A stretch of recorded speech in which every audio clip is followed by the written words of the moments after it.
It's really interesting, and this sort of surprised me as I was doing the research, but this is the first WNBA team since 2008, right? Which, think back 17 years ago, that was really, did you have a Facebook then? Did you have a Twitter then? Maybe you had an Instagram? Did you have a MySpace, right? YouTube was just like a new phenomenon. I used to forget the name of it. And now the media world has completely shifted, right? How you market a whole team is completely shifted. Netflix had just started streaming like The Office. So it's a completely different world, and how you market is completely different, and you have to stay with the times. And I think that actually really helps these WNBA teams because now they can be kind of more a part of the atmosphere, and you can feel a little bit closer.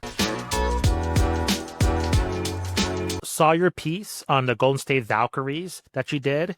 It's a new season and a new franchise for Golden State and a whole new era of women's basketball. I thought it was really, really interesting. Just you going behind the scenes of just a new WNBA franchise and really a new era for the league overall. So what was that experience like? Just experiencing, a normal arena that's stated for the Warriors, now decked out in all purple, totally different vibe. What was kind of your feelings in terms of producing that piece and then also witnessing their first game ever? Thank you. Thank you first for reading, for watching. That's pretty cool. I think the current is still, forming and emerging. So really what we focus on is the marketing side, right? And how it's advertising changing. And what's interesting is I've been doing this for about 3 years with the current. And I think honestly, we probably write the most of any sport about women's sports. Right, and I think that's just because the maturation and the acceleration that we're seeing. It's craziness. I used to live in the Bay. I lived in SF. I worked at NBC Sports Bay Area, so lived there for 7 years. Worked in sports for about 4 years, and I've got to say, the atmosphere was electric. I'm not joking when, in the first about 10, 15 seconds of the video, some of my friends have been like, "You were really excited," and that's because as we're walking down.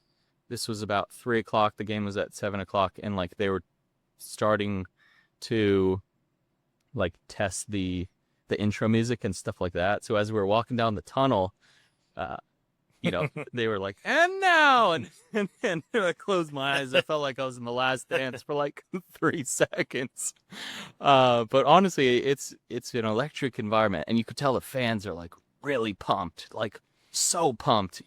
Honestly, it felt, if you closed your eyes, it could feel like a Warriors game. And that is really hard to do, right? Because the Warriors have one of the best environments in the league, right? And in sports, it's just an awesome thing to do. So this was the first game. You're right, the purple was really cool. It was a sold out crowd. It was just 100% all in. So I've noticed with a lot of newer teams that are entering leagues or even new leagues in general that their marketing seems to be, I think, a lot more effective compared to kind of newer leagues that were emerging in the 90s and the early 2000s. I think the Valkyries are no exception to that, just due to their success with their season ticket sales, their attendance, just overall buzz for the franchise overall. What do you think makes the difference now in introducing a new team in regards from the marketing side and garnering excitement, gaining the trust of the fans with a team that is sight unseen, with their front office sight unseen? The record is 0-0. There is no trust, but yet you're trying to get people to come see this new iteration. It seems like nowadays, especially you mentioned with women's sports, a lot of these newer leagues are a lot more successful compared to maybe their counterparts even 10 years ago. Yeah, you make a ton of great points. It's really interesting, and this sort of surprised me as I was doing the research, but this is the first WNBA team since 2008, right? Which, think back 17 years ago, that was really, did you have a Facebook then, right? Did you have a Twitter then? Maybe you had an Instagram? Did you have a MySpace, right? YouTube was just like a new phenomenon. I used to forget the name of it. And now the media world has completely shifted, right? How you market a whole team is completely shifted. There was no, Netflix had just started streaming The Office. So it's a completely different world, and how you market is completely different, and you have to stay with the times. And I think that actually really helps these WNBA teams because now they can be kind of more a part of the the atmosphere, and you can feel a little bit closer. What's really interesting specifically about the Golden State team is you mentioned the season ticket holders. You know, they had over 10,000 season ticket holders, which is a record for the WNBA, which is pretty shocking, right? Even Caitlin Clark hasn't done that, and the Indiana Fever, you know, and it's easy to think, okay, Warriors, you know, they probably have the same fans as the Valkyries. Not true at all. Only 5% of Valkyrie season ticket holders are also Warriors season ticket Wow. holders, meaning there's only a 5% overlap, meaning that they found a completely brand new audience within the Bay Area, which is, you know, millions of people, and people are hungry for it, right? And I feel like it speaks to sort of like an identity shift where people are like, this is for me, and this is something I can really invest in. Now, I think that's really fascinating that, you know, you mentioned Caitlin Clark. She's such a phenomenon, but yet this new team is, you know, embarking on something that she has not been able to do yet. Not anything not that Caitlin Clark's fault, but just this new franchise. I'm wondering with the league now, they're I think that an inflection point in terms of labor negotiations. I've talked to other journalists saying that there needs to be more roster spots. From your perspective, just from a business outlook with the WNBA, do you think they're on the right track in terms of trajectory? Or do you think there are some things that they need to improve upon to really capitalize on this point of the league being extremely popular and attendance and ratings really increasing, new teams coming in? Do you think that the current leadership in place is the right ship to guide this league into the future? Or do you think there needs to be some improvements in order to capitalize what's happening currently? Ooh. Well, I will say I'm definitely in no position to say if Kathy Engelhardt is the right leader for the WNBA. Right, I think she's obviously captained the ship as really the first WNBA commissioner in their history, which is, you know, also sort of crazy to think about. But as I was doing sort of research for the story, she's on the Bill Simmons podcast, and like there was a lot of interesting tidbits that she said. But the CBI, I think, is going to be really interesting just from a business side, right? And what she hinted on the Simmons podcast was like, hey, the CBA is, you know, it sounds like there's likely going to be a lockout, and hey, players, please don't try to take a bunch of extra money, because we're just starting to make money as a league. We're just starting to make revenue, but I mean, you know, like, is that really the smartest move for the players? I think that's up for them to decide.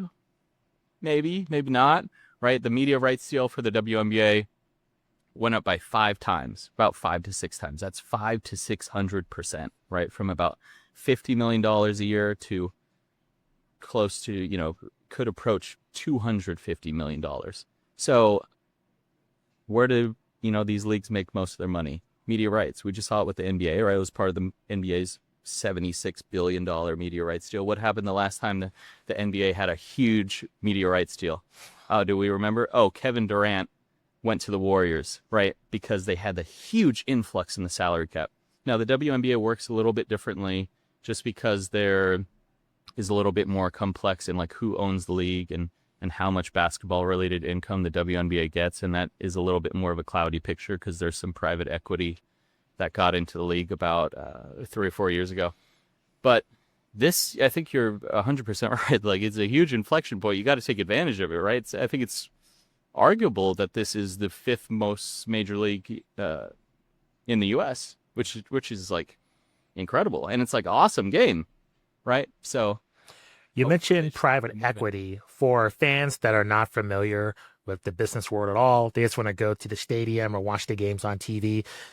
A lot's been made, including my co-host. He's mentioned that, you know, private equity might be a concern for just basketball overall in terms of ownership. Is this something that casual fans should be paying attention to, or do you think this is a talking point within the business world that doesn't really pertain to casual fans? Like, what do you think of this influx of private equity getting into, particularly within the NBA and WNBA most recently?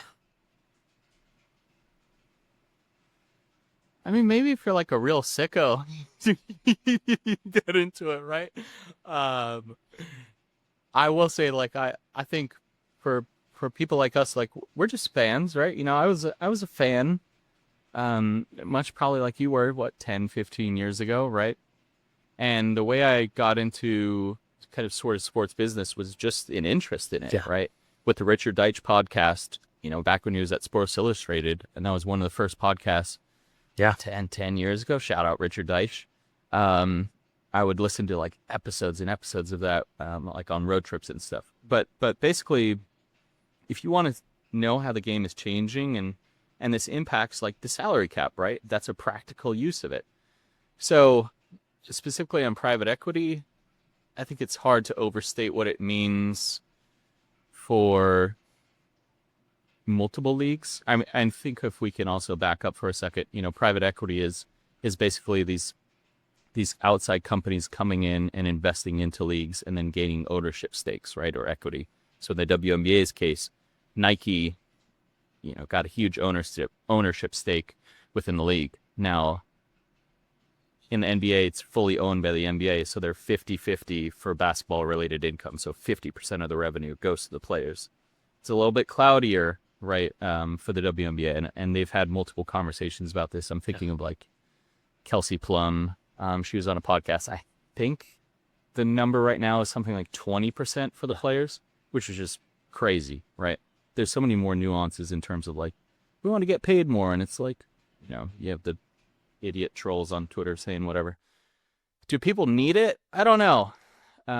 Easy to say maybe yes, easy to say maybe no. If you're interested, Can you just discuss why we're seeing a lot more investors in women's sports? I live in Denver.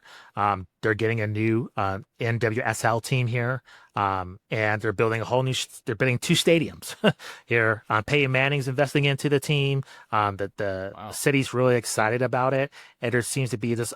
Really, I think if you're not paying attention, out of nowhere, there's all these new leagues coming up with Athletes Unlimited, Unrivaled, most recently. Why do you think women's sports in particularly is really growing at a rapid rate compared to maybe some other leagues that have been struggling? Like I think of arena football, like that's something that's been around for years, never been able to gain traction. But yet with a lot of women's sports leagues, they're immediately becoming successful. That's a great point.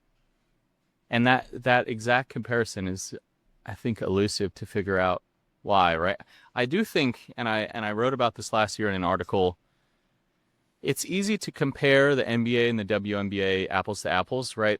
But like the NBA had a 50-year head start, right? And then the NBA also in the 80s one's on tape delay, right? It's not this, this sort of this NBA that we think of that's like a dominant now, right? Like you had the year before, was it 2 years before Jordan hit the league? It was on tape delay, right? And you still had Magic, you still had Bird, you had all these great players. Women, I think, in general, well, it's kind of a couple of reasons. One is like there's huge fragmentation within what we watch, right? Our attention is split between several different things, but the one thing that is sort of the constant is these live sports, right? Because they get your attention right away. Very rarely are you watching a live sport on demand, right? And why does that matter? Because of advertising, right? Advertising is $1 trillion market. Advertising is basically the reason the world happens, right? You can conflate it to that. And women's sports is just another successful major sport that's people really like. People are interested in. They're finding new audiences. And the other sort of the little tidbit that I like to think about is this opens up a completely new line of like the types of products that can be advertised, right? If you're watching the NFL, how often do you see like makeup brands, right? Probably not that often. That's not to say that WNBA is only makeup brands and generally women-focused products. But that's a huge amount. So it's just kind of crazy. But I think brands and partners, let's say Chase or whoever, know that we're going to get a return on investment. We're going to get money for it. It's positive to do. And I think it's a little bit like follow the leader. One group starts doing, everyone else starts following. So it's just a huge Yeah, a huge no, promote. I find it really interesting, and I want to get your take on this because I really appreciate your business acumen. And we were interviewing another journalist, and she said something really striking to me. Is that with Unrivaled, they broke even for their first year, and with the WNBA labor negotiations coming up, a lot of players are staying stateside because they see Unrivaled as an opportunity. Just with everything that happened internationally, it's a lot easier to go to Unrivaled, and the pay for the athletes is a lot better. Do you see an Unrivaled possibly being a danger to the WNBA? And I'm just curious because we've seen with NBA and Big Three, those two leagues do not get along. I know Big Three has made overtures, and the NBA has pretty much rejected that. And it seems like that has not been the case with the WNBA so far. But I'm just wondering, with the CBA and the players clearly wanting more money, and there's this other 3x3 league happening, and if there is a lockout, do you see Unrivaled kind of taking that momentum that the WNBA has? Is that a possibility, or is that a pipe dream, do you think? I see them as additive, right? Because like what was happening in the off seasons generally, even when I was growing up, the WNBA players would go to Russia, they go to China, right? And we saw this with Tarasi. We saw this with Sue Bird, who you just had on the podcast, which was Appreciate it. obviously a huge get. Shout out to that one. That's crazy to get to be with Sue Bird, and then they have crazy stories of. I think they were working Yeah. for like a mobster in Russia, which great. I think it's a 30 for 30 episode podcast episode. Awesome, but I just see it as additive, right? Because what was happening when these players would go to China or Russia or wherever, you get injured, right? And then you get injured for the game for the WNBA season. So I think it's only going to help because the less that WNBA players have to stretch themselves in their off season, and they're getting higher salaries in Unrivaled, they're getting equity in Unrivaled. It's only going to be proved to be much better. I think you have to think of like when we talk about endorsements, they're getting much more endorsement money, right? Which means that they don't have to kind of think stretch it as far, right? We see an Angel Reese like that. I think she makes the most out of endorsements of any WNBA player in the league, right? This is millions of dollars, so like it can only help to have more competition, right? And another, I want source to of also ask you this. This might be an unfair question, but you brought up Nike and their involvement with the WNBA and with Caitlin Clark's rising success. We've seen other athletes get their own shoe. Asia Wilson, Angel Reese is getting her own shoe. She's getting her own shoe. She's with Reebok, but I just think it's obvious for Caitlin Clark to get her own shoe, and yeah, she's wearing Kobe's shoes. I'm just curious why the slowdown with Nike. Are you in tune with that at all, just in terms of kind of their business practices? I just find that interesting. This obviously she's the face of the league, in my opinion, and yet she doesn't have her own signature shoe. I just kind of want to get your take. I don't know if you have any insight on that or had an opinion or what your perspective is on that.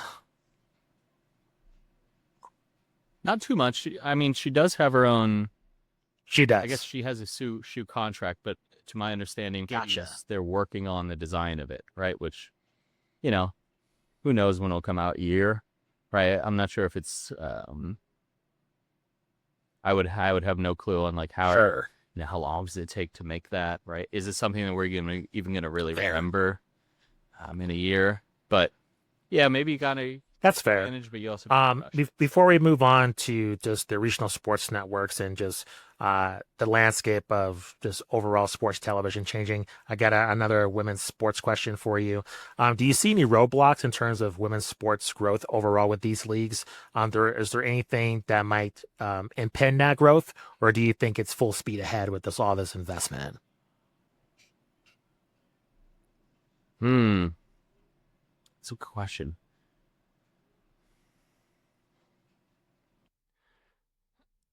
Nothing's jumping off the top of my head, but I think you think about the immense growth that let's just say specifically WNBA has seen and women's sports has seen.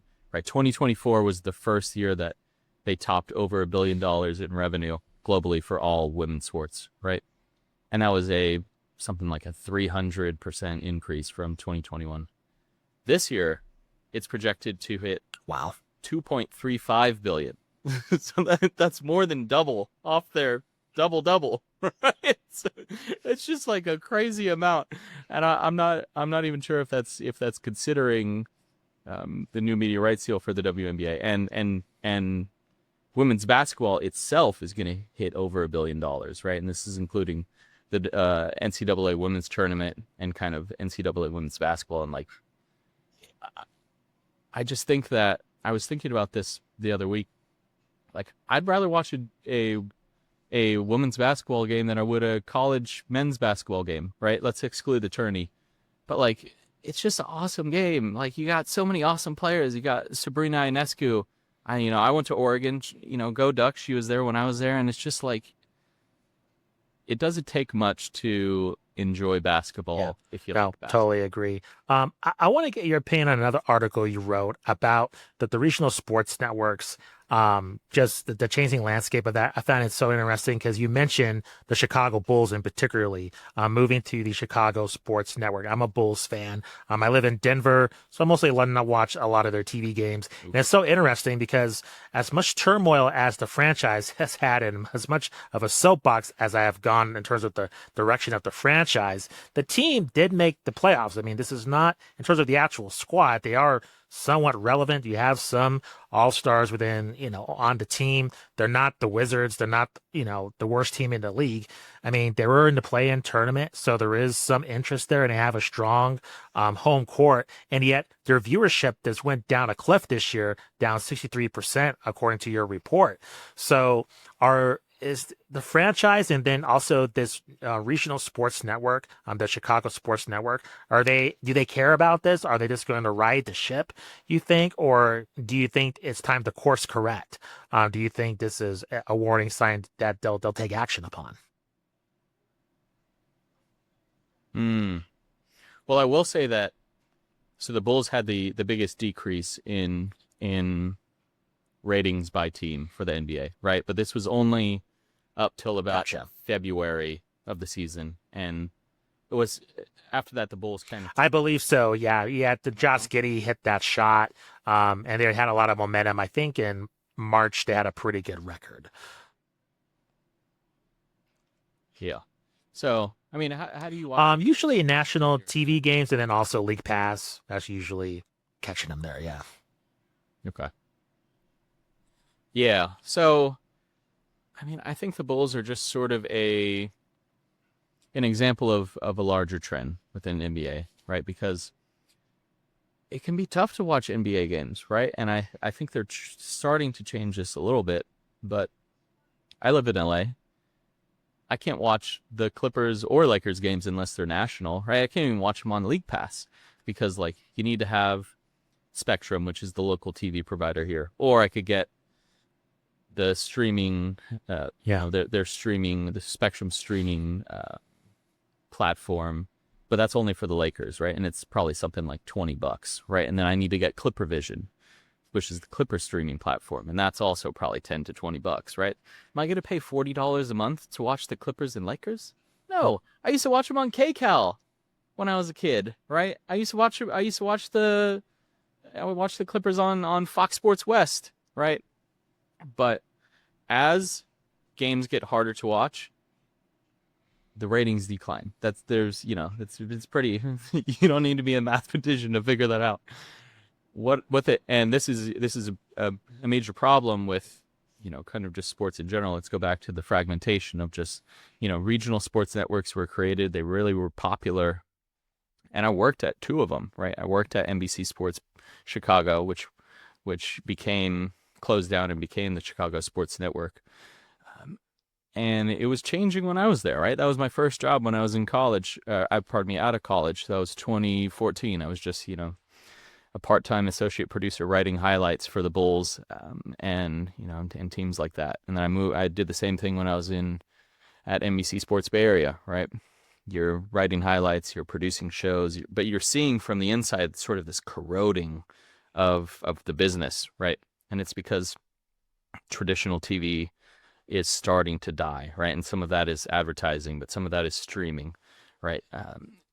And what's a problem with the Bulls is they didn't get a carriage agreement, meaning their games couldn't be watched on Comcast. Comcast is by far the dominant TV provider in Chicago. So technically, you can watch Bulls games, what they call over the air, but it's like you need like a digital satellite, and sometimes that's like, you know, elusive to connect to. And I still have friends that live in Chicago, and they're like, yeah, I mean, out of sight, out of mind is kind of the mentality a little bit, right? If you can't get the game, you forget about it. You forget about it. It runs out of the routine of your life, and then that's not a trend you want. So it's sometimes how good the team is, right? And sometimes it's like these sort of external factors that play into it. Do they need to do anything big? I mean, I think that's more of a problem of I'm blanking on who the name of the owner. Yeah. Reinsdorf. Like, I Totally. think Chicago fans hate him, right? And so, and like he's known as a cheapo, right? And that doesn't help, right? You move the White Sox, you move the Bulls, you know, they're in cahoots with the Blackhawks, and then you restrict access to the games. Not a winning strategy. No, agreed. I mean, something similar happened here with the Denver Nuggets with Altitude TV. They were off Comcast for a long time. I think they got that straightened out, but that was just a huge debacle. And then on their site, same thing. You could pay $20 a month just to see the Nuggets, but that's a lot of money, especially if you do have League Pass. I mean, it just now with streaming, I mean, it does add up. When you just have all these streaming services, you're spending more than a cable package at this point. So, yeah. Yeah. Now, like, and it is changing, right, a little bit, right? So, like, why is the NFL awesome and it gets ratings? Yep. Because it's on CBS, it's on NBC, it's on Fox. Also, it's like whatever, one day a week now, more obviously, but like they're easy to watch, right? And the NBA is changing that, right? I think they realize that, and they're moving a lot of their games away from regional sports networks and to these broadcast networks, right? NBC is in there. Obviously, we've got ABC. They're moving like a ton more games there.